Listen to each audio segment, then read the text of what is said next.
हिंदू न तो खतरे में है और न तो जातियां खतरे में हैं। अगर खतरे में है बैकवर्ड और शेड्यूल कास्ट के लोग खतरे में हैं, जिनकी न तो सुनी जा रही है। लोग हैं जो दलित समाज के लोग हैं, क्यों ऐसा लग रहा है सर? ऐसा प्रत्यक्ष है।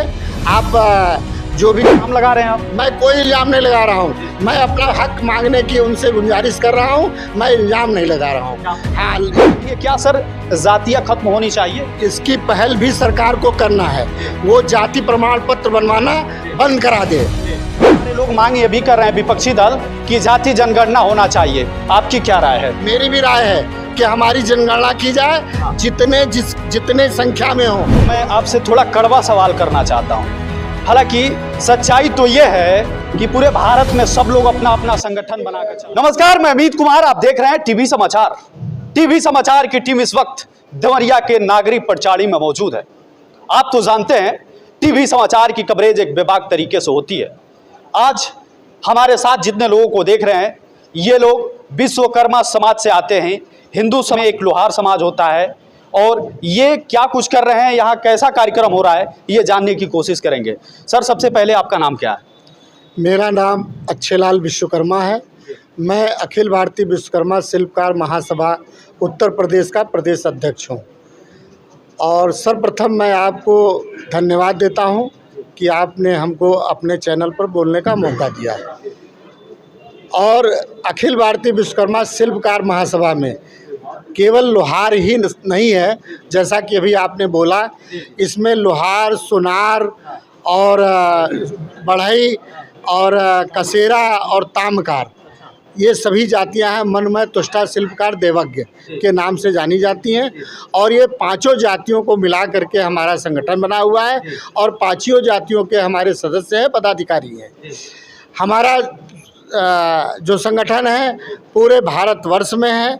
और आज उत्तर प्रदेश के जनपद देवरिया का जिला अध्यक्ष और विश्वकर्मा ब्रिगेड एक हमारा है नौजवानों का, उसके अध्यक्ष का चुनाव था। और वो बहुत ही मधुरता से, सर्वसम्मत से और बहुत ही लाजवाब तरीके से चुनाव हुआ।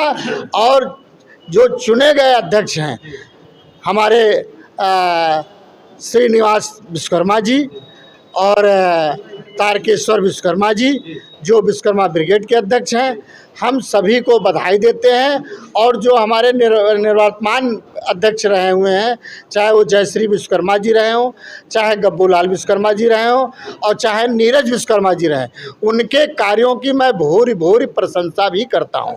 और आगे से आशा करता हूं कि जो अध्यक्ष हमारे चुने गए हैं वो काफ़ी बढ़ चढ़ करके उनके कार्यों को और आगे बढ़ाएंगे और हमारे संगठन को एक ऊंचाई पर ले जाने का काम करेंगे। अच्छा सर, मैं आपसे थोड़ा कड़वा सवाल करना चाहता हूँ। हालांकि सच्चाई तो ये है कि पूरे भारत में सब लोग अपना अपना संगठन बनाकर चला रहे हैं। कोई कह रहा है कि मैं बनिया समाज का संगठन, वैश्य समाज चलाता हूँ, कोई कहता है चौहान समाज चलाता हूँ, कोई विश्वकर्मा समाज चलाता है, कोई ब्राह्मण समाज चलाता है, कोई ठाकुर समाज चलाता है। लेकिन सच्चाई तो ये है सर, अगर किसी से पूछी जाती है तो अपनी जात बताते हैं, ना कि कोई धर्म बताते हैं। देखिए, हिंदू न तो खतरे में है और न तो जातियां खतरे में हैं। अगर खतरे में है तो मोस्ट बैकवर्ड और शेड्यूल कास्ट के लोग खतरे में हैं, जिनकी न तो सुनी जा रही है और न जिनका जो कोटा निर्धारित था, छात्रवृत्ति थी, वो सारी की सारी समाप्त की जा रही हैं। इसको लेकर के हम लोग संघर्ष करेंगे और संघर्ष करते रहेंगे। सर, तो थोड़ा सा और बातें करना चाहेंगे।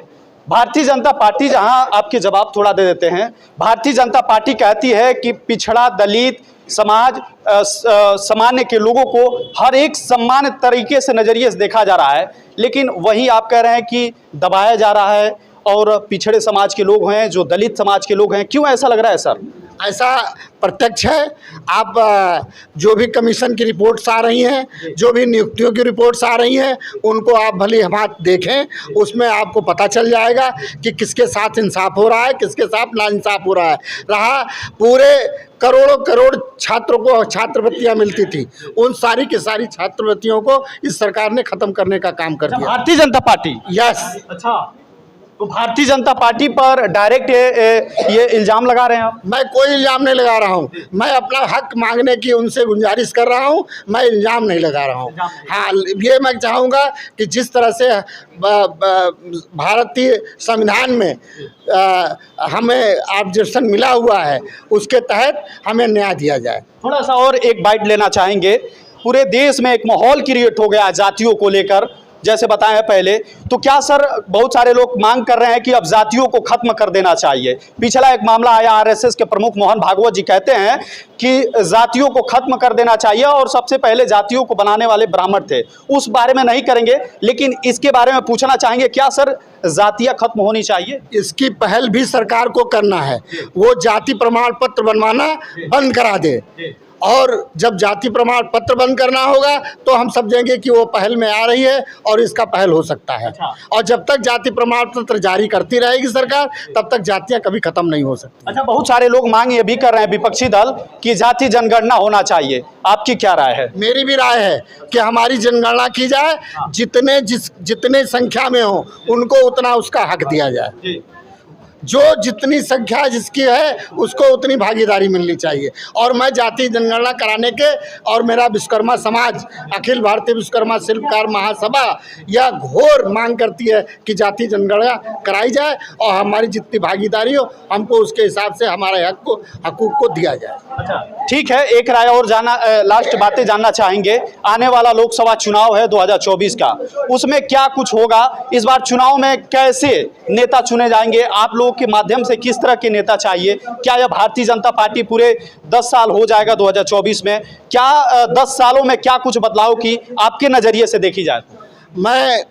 मैं इस पक्ष में नहीं हूँ कि चुनाव है, हम इस पक्ष में केवल रहेंगे और अपने समाज के और सभी दलित पिछड़े लोगों से यह आशा करेंगे कि वो उनको जिताए जो जिनके हकों की लड़ाई वो लड़ सके।